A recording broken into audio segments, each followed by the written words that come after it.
Hi everyone, thanks for tuning in again. So today I decided to do a little bit of sightseeing, drove outside of town, ran a bunch of errands, the works.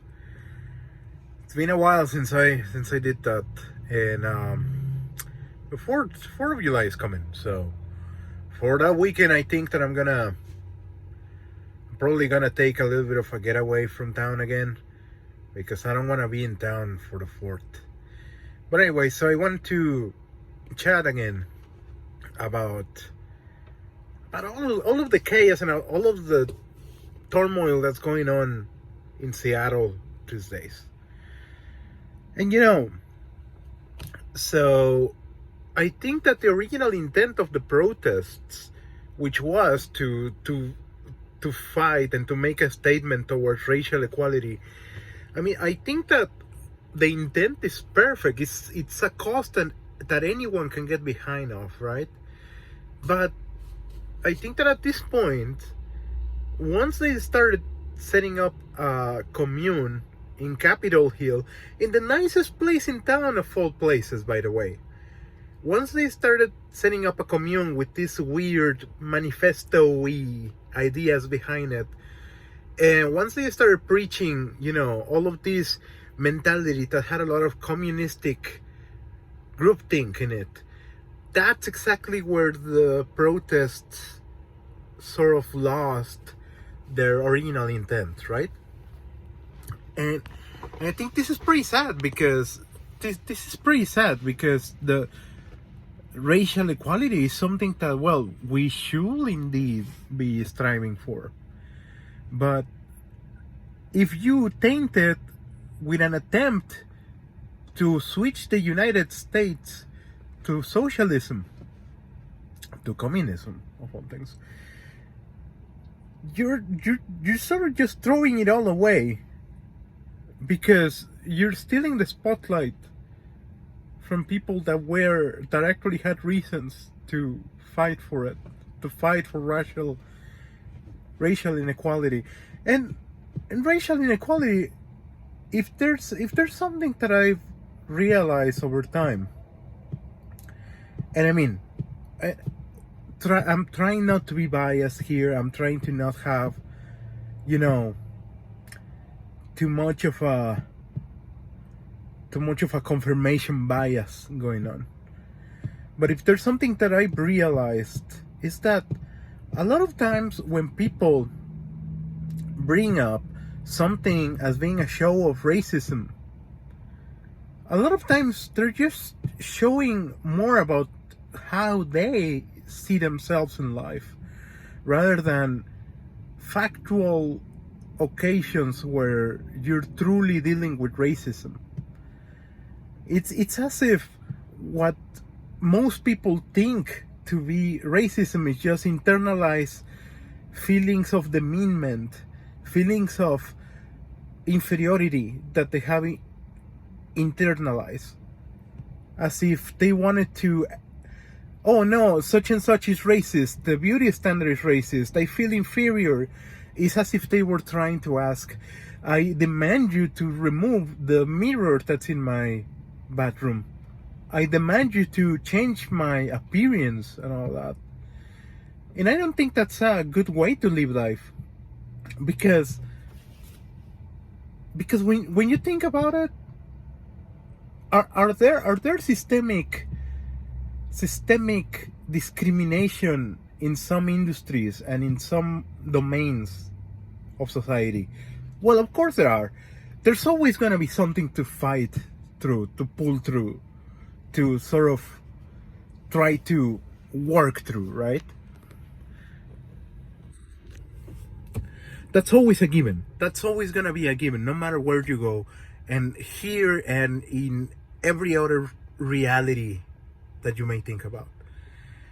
But when you think about it, people in high-ranking industries, you actually talk to them, and they actually bring up, well, we actually want people from commonly regarded minorities to approach us and to join us.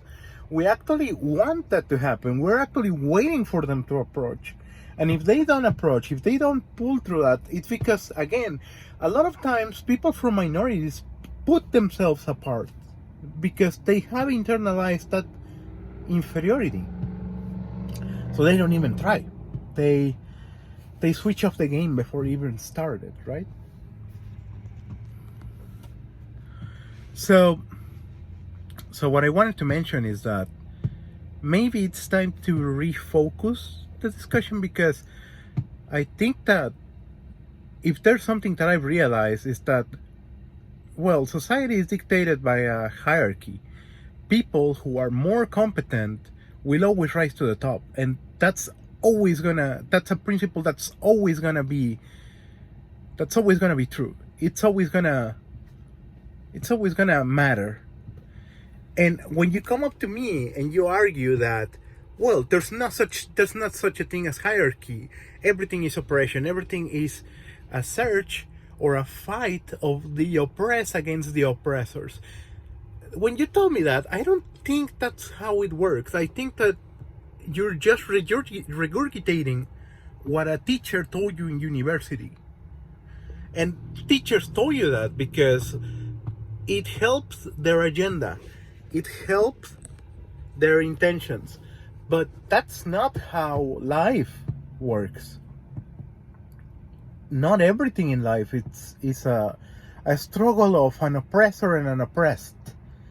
And I think that you may be confusing the common frictions of life, the normal weight of life, bearing the weight of life, with oppression. Whereas it's not supposed to come off like that. It's not supposed to be that.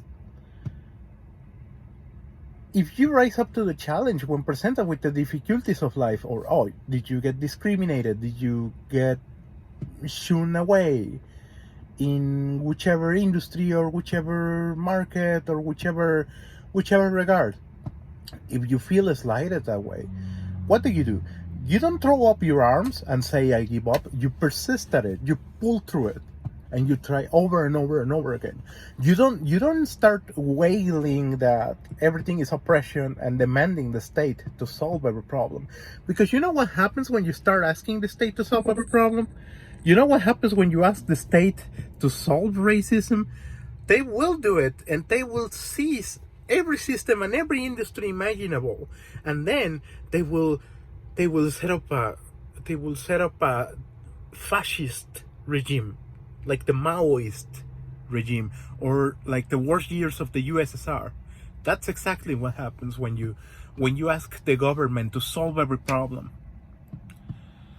I know that the current system and the current society that we have is not perfect, and there's a lot of problems, and there's a lot of things that we gotta pull through and that we gotta solve. For example, there's a lot of, is there income inequality? Of course there is. And is there a housing problem? Of course there is. But I think that the right way to solve it is to maybe sit down and think and not destroy everything in your path in the coolest and nicest district in town. And even why seize Capitol Hill? If you really wanted to set up a communist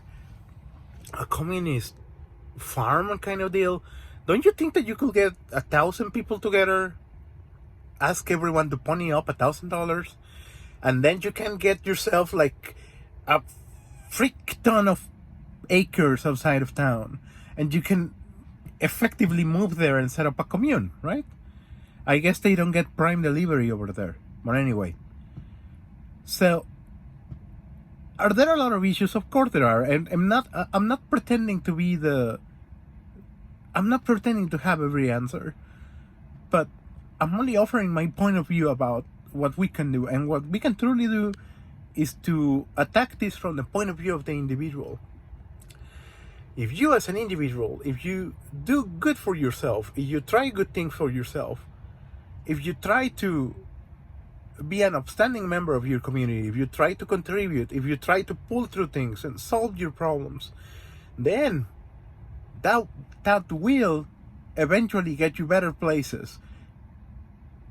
it will demand a lot of dedication. It will demand for you to educate yourself beyond what your neo-Marxist teachers in college told you. It demands a never-ending daily effort to educate and to improve yourself. But as long as you do that, you will keep society moving in the right direction. And I've lived through that. I felt it. I know how it is. I know where it leads you. I know how it benefits you to assume this mentality.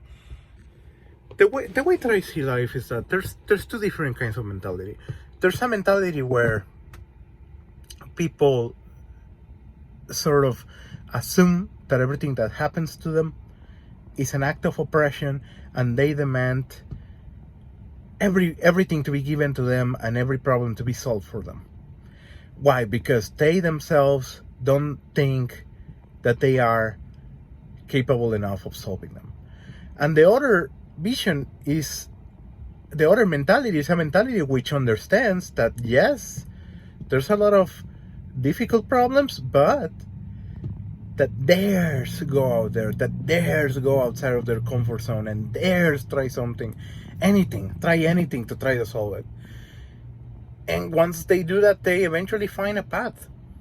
Remember what I told you in the other video?